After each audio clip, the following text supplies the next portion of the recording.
मौलाना हिफ्जुर रहमान सिहोरवी, क्या आप जानते हैं कि ये उन अजीम शख्स की कब्र है जिन्होंने अंग्रेजों के खिलाफ लड़ाई में 8 साल जेल में बिताए और जनता इन्हें इतना पसंद करती थी कि आजादी के बाद में ये अमेरिका में होने के बावजूद अमरोहा की सीट से एमपी बन गए थे। अस्सलाम दोस्तों, तो मैं हूं इस टाइम पर दिल्ली के मेहंदिया कब्रिस्तान में। यहाँ पर मौजूद है हिंदुस्तान की आज़ादी में लड़ने वाले बहुत से ऐसे उलमाओं की कब्रें, जिनमें से एक कब्र है मौलाना हिफ्जुर रहमान की। इन्होंने अंग्रेज़ों से लड़ते हुए 8 साल जेल काटी और ये वही शख्स थे जिन्होंने पार्टीशन के टाइम पर मुसलमान पाकिस्तान जा रहे थे तो इन्होंने मुसलमानों को रोका और उनका हौसला अफजाई किया। तो चलिए अब मैं आपको बताता हूँ इनके बारे में। मौलाना हिफ्जुर रहमान उत्तर प्रदेश के जिला बिजनौर के कस्बा सिहोरा से ताल्लुक रखते थे। इन्होंने 1920 में गांधी जी के साथ असहयोग आंदोलन में बढ़ चढ़कर हिस्सा लिया और 1930 में गांधी जी की डांडी मार्च यात्रा आंदोलन के दौरान उन्हें गिरफ्तार किया गया और वो जेल गए। 1940 में मुस्लिम लीग द्वारा पाकिस्तान की जमकर मांग का विरोध किया और उसे गलत बताया।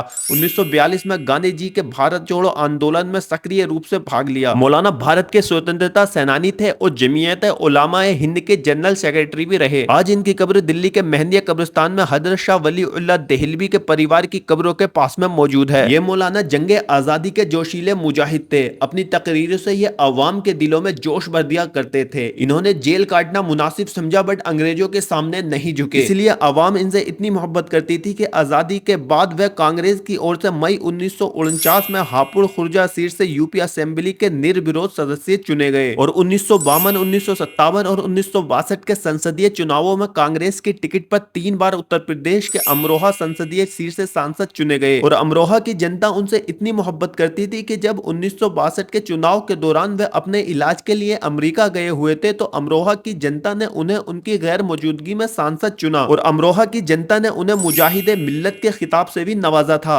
मौलाना एक स्वतंत्रता सेनानी व सियासी लीडर होने के साथ साथ जबरदस्त आलिम, बेहतरीन उस्ताद, शानदार लेखक भी थे। उनकी लिखी हुई एक किताब कससुल कुरान बहुत मशहूर है, जिसमें पैगंबरों के किस्से बहुत तफसील और रिसर्च के साथ लिखे हुए हैं और 2 अगस्त 1962 को इस फानी दुनिया से अलविदा कह गए।